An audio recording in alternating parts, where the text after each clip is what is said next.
Hey up and welcome to Callums Corner. Right, today, by popular demand, I am going to complete the living on £1 for a day challenge. I think it should be interesting, quite educational, because there are literally thousands of people in this country living on tiny amounts like this every day. They're often vulnerable people. I work as a caregiver and I see them every day. People who have lost their DLA, their PIP payments, people who have got a massive shortfall on their housing benefit stuff, and they're left with almost nothing. So it will be quite educational, I think.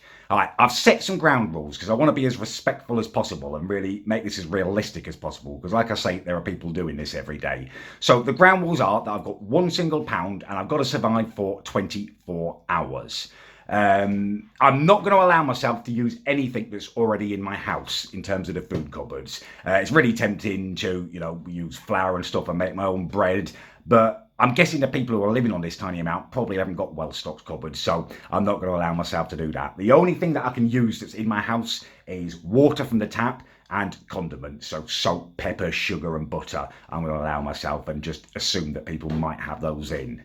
It's going to be it's going to be a real tactical challenge for me because £1 is not a lot of money at all. I think what I'm going to do to start with is stroll down to the Co-op, which is my shop of choice, and have a look in their little kind of reduced section. They've got like a chilled section. Ideal kind of scenario would be that I find a pack of Richmond sausages in there reduced for like 50p or something, and then I can just get a loaf of bread and have sausage sandwiches for the rest of the day. I mean, that wouldn't even be a challenge. That would just be a pleasure. Christ, even the bloody Rustler's burger's out of my reach today. No good. Right, unfortunately, the Co-op has failed me. There's no way I can shop for £1 there, which is a bit devastating. I do love the Co-op. But I guess it's horses for courses, isn't it? Today, I've got to kind of cut my cloth accordingly, so I'm going to stroll on down the Fish Ponds Road where there's some cheaper shops. There's an Aldi, a Lidl, pound stretcher, B&M, that kind of stuff. I guess that's kind of more my kind of game today. It's very difficult in there. I've got about £50 in Co-op points on my Co-op card. The temptation to use it and just buy a boatload of Richmond sausages and go back and have a feast was massive, but I'm going to deny myself. I'm taking it seriously, so yeah, let's get down here and I guess just look in the shops and find the cheapest bits. I may have to do more than one shop for this, I think. Yeah, efficiency, maximum efficiency is key today. So I'm in pound stretch at the moment. I thought I'd have a little look in here, but even this is going to be a struggle because everything is like £1, obviously. I've got a massive urge to splurge it all on a load of biscuits or a big packet of sweets. Okay, no, I've decided to be sensible. We're going to head into Lidl. Now, nothing wrong with Lidl. It is good value, probably the cheapest supermarket, which is why I'm going there. The only issue I have with it is it does have quite a peculiar smell. It's not revolting, but it does make me feel kind of low-level nausea, sick, especially early in the morning like it is now. So I'm going to try and get in and out and get my stuff as quick as possible. The shopping was successful. I've got my goods and I'm on my way back now. I'm absolutely starving. I normally would have had toast and cereal by now and possibly sausages and bacon as well. I have 2 breakfasts most days and I'm ravenous. This is difficult. And I know I'm moaning about it, but this is just one day I'm doing it. Can you imagine if you had to do this every single day? You have to concentrate. Oh, you're like just on existing, just on feeding yourself. Got to be a struggle every single day, and it does make the day miserable when you're thinking just how can I survive? How can I feed myself? And if that was every single day, it would be a nightmare. Plus, I'm relatively young and healthy. I can walk to these shops and stuff. If you couldn't, if you had to catch a bus, you'd just be screwed, wouldn't you? And if you had kids, imagine that. If I don't eat, it's not the end of the world. I'll eat tomorrow. But if you had kids, you've got to feed them. And there's just so little margin for error. If they broke their tights or got a hole in their shoes or something, you then got a choice between not eating and all your kids having wet feet. It would just be a nightmare. I know single parents and I've spoken to them and they've had days where they've had to choose between topping up the gas and having sausages for dinner or just having chips on their own, miserable. Right, I'm really, really getting hungry. I'm going to stop vlogging and walk a bit quicker now because I need to eat. Here we go, the big reveal. This is what I'm going to be surviving on for the next 24 hours. So, for dinner, we've gone for baked beans and a jacket potato. Baked beans are 22p, jacket potato was 15p. For breakfast, lunch, kind of combined, I've gone for spaghetti hoops. Tin was only 12 pence, absolute bargain. And we've got a whole log for bread for 45p. So, plan of action is, I've got the jacket potato and the beans, obviously, for dinner tonight, which leaves me with the spaghetti hoops and loads of toast for breakfast and lunch. Only difficulty to this is that I've got to leave for work in about an hour's time. I'm working from 11 till 4 today, I think it is, or 5. So obviously it's going to be really difficult for me to get lunch. I can't take pre-made toast and spaghetti hoops out on my care shift with me. So what I'm going to do is gorge myself now at breakfast. I'm going to make loads of toast, whole tin of spaghetti hoops, and just pray that will kind of tide me over till I can get back here and have access to my jacket potato and beans. It should be enough food, well, definitely enough food to survive on. I might be a bit hungry at times, but it's totally doable. The only awkwardness is going to be that gap between kind of breakfast and dinner, but yeah, I can cope with that, I reckon. Right, let's get breakfast made and have a little spaghetti hoop feast. There we go. Voila. Breakfast is served. A veritable feast of off-brand spaghetti hoops and cheap bread. Right, okay, better get this down me and get ready for work, I guess. Breakfast has been consumed. It definitely has filled me up, maybe a little bit too much. It feels like I've got a cannonball of cheap food sitting in my gut at the moment, but needs must, I guess. Hopefully, fingers crossed, that will tide me over, fuel me till I can get back here after work and eat my dinner. Right, we have got ourselves a kind of good news, bad news situation going on right now. Good news is that I've finished work. I got through my working day, which I was worried about. Just because food is a big part of my work normally, I will stop for regular kind of snacks, just stuff down a Snickers bar or something, you know, nuts, healthy, sugar boost. It just works for me. And obviously I wasn't going to be able to do that, so I was dreading it. Anyway, I got to work and the lass I was meant to be working with had phoned in sick, so I had to do the whole shift by myself. So at that point, I was thinking this is just going to be awful, but it kind of worked for me actually. I had to work twice as hard to get everything done, so I didn't really have a chance to think about food. And also doing it alone with my kind of efficiency and stuff, I managed to finish early. So that was all good.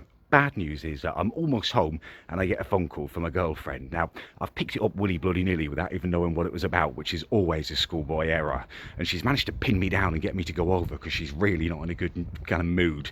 Normally, I'd be good with excuses and getting out, that kind of thing, but I think my brain power is slightly weakened by the hunger and I've agreed to it because I couldn't think of anything. She's not in a good mood. She's not happy. I mean, it's nothing to worry about. She's just about to start a period of bloody drama. I mean, what is it with women? Can you just accept that you're going to turn into a mental person once a month for a few days? Like, don't worry about it, just have the knowledge that in a couple of days you're going to be all right again. But they don't, you know, it's always a massive deal to them. So I've got to go over there and chat to her and stuff. I mean, it's not good. It's almost dinner time and I'm starving. She's offered me dinner, but obviously I can't eat it. That would kind of be cheating if I ate food from her. So I'm going over there to sit and listen to her have a moan and watch her eat dinner. It's not going to be good. I'm dreading it. I mean, she gets eggy when she's like this anyway, and when I'm hungry I get eggy, so it's quite a volatile situation we've got going on there. Now, there's nothing I can do about it now. It's just annoying because I got through the day, I was looking forward to my jacket potato, I was going to pop on Discord and film a one question video and stuff, and now I don't even know what time I'm going to be able to get back home and eat and stuff. There's no use moaning about it. We may as well get it over and done with. Yeah. Wish me luck. Right, I'm finally back home again. You're going to have to excuse the noise in the background. That is a microwave. It's preparing my jacket potato. I'm ravenous. I literally cannot wait. I was a nightmare over at the girlfriend's house. It was just so long, so much talking she was doing. Normally, I'm really patient with that kind of stuff. In fact, actually, I came up with this little theory while I was there, just to kind of escape in my own brain while she was chatting away. And my theory is that like blokes in general are really patient with women because obviously we're pursuing the boom boom, but during the period drama, that small little portion of the month, I think maybe we're not so patient because we don't desire them as much because we can't impregnate them. You know, it's like a caveman urge, I think, which I would suffer from more than most people because of my kind of alpha maleness. So maybe that's why I find her so annoying during that period of the month.